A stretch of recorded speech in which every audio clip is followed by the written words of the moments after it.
Tá acabando, hein? Fala a verdade. Você também vai ficar com saudade desses nossos encontros. Eu vou ficar com toda certeza. Mas vamos lá. Estamos acompanhando a história do povo de Israel. E quantas histórias, quantas coisas nós já aprendemos juntos.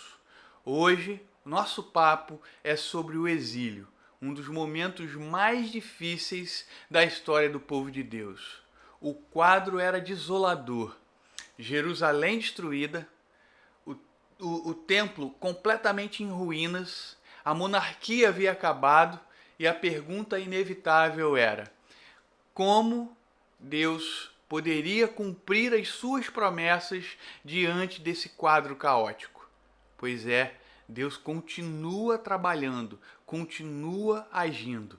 Veremos juntos que o exílio não foi o fim da história. Vocês já imaginaram como era a vida no exílio? Quando os judeus foram levados cativos para a Babilônia, eles perderam aquilo que formava a sua identidade. Perderam a terra, perderam o templo, perderam o governo. Mas uma das grandes lições do exílio foi entender que Deus não estava limitado ao território de Israel. Deus não agia apenas dentro de uma caixa.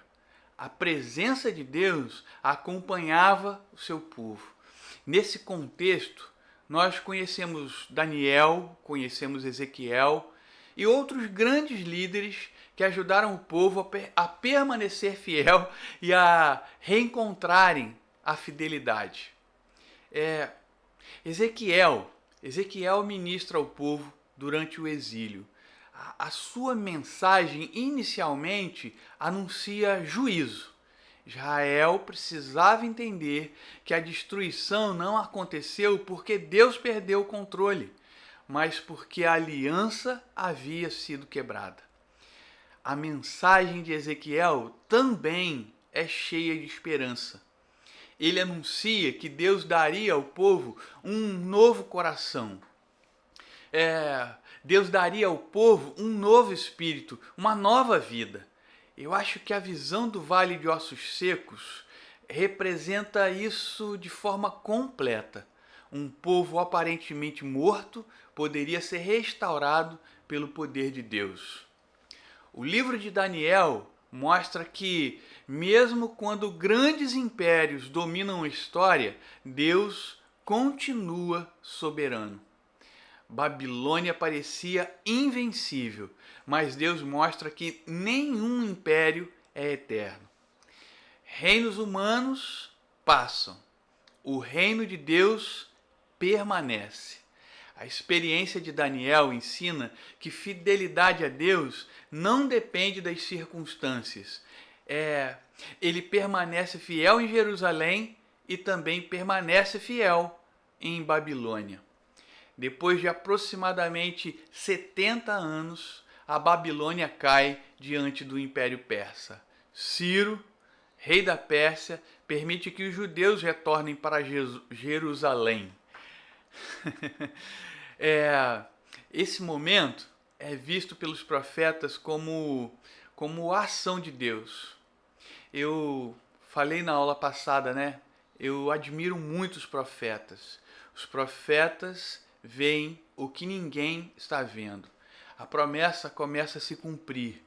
Deus está trazendo seu povo de volta, mas o retorno não significa que todos os problemas eles acabaram. Os problemas não desapareceram. Eles voltaram para uma cidade destruída e precisavam reconstruir não apenas os muros, mas reconstruir a identidade espiritual desse povo. O primeiro grande projeto dos judeus que retornam a Jerusalém era reconstruir o templo. Eles foram liderados por Zorobabel e eles enfrentam dificuldades, oposições.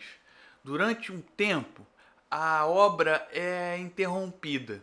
Então Deus levanta os profetas Ageu e Zacarias para encorajar o povo. A mensagem é: não desprezem os pequenos começos. O novo templo não tinha a mesma aparência do Templo de Salomão. Mas o valor da presença de Deus não estava na grandeza da construção, estava na fidelidade do Senhor. Vou repetir isso porque ficou muito bom. O valor da presença de Deus não estava na grandeza da construção, estava na fidelidade do Senhor. Então, o povo experimenta um novo momento de restauração. Esdras trabalha especialmente na restauração da lei. Ele entende que reconstruir Jerusalém não era suficiente, era necessário reconstruir o coração do povo.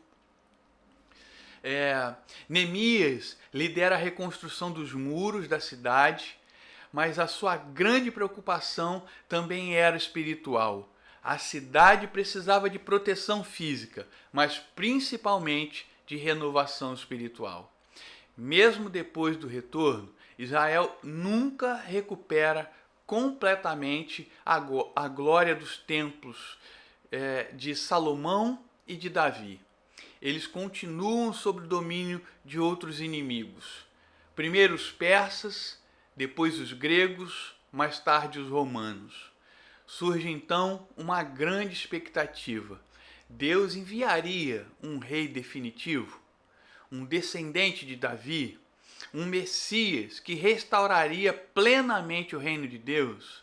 Essa esperança prepara o caminho para o Novo Testamento. Para a gente concluir nosso tempo aqui hoje, e para você ter um tempo para se dedicar à leitura desse material, às leituras complementares, o exílio ensina que Deus disciplina o seu povo, mas jamais abandona a sua promessa. A história de Israel mostra que Deus é um Deus de mãos firmes, mas é um Deus restaurador também.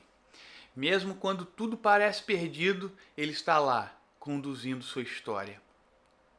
A Bíblia termina o Antigo Testamento com uma expectativa. Deus ainda cumprirá suas promessas. E é essa expectativa que aponta para a chegada do Messias e para o conteúdo do nosso último encontro. Até lá, estou te esperando. Vem!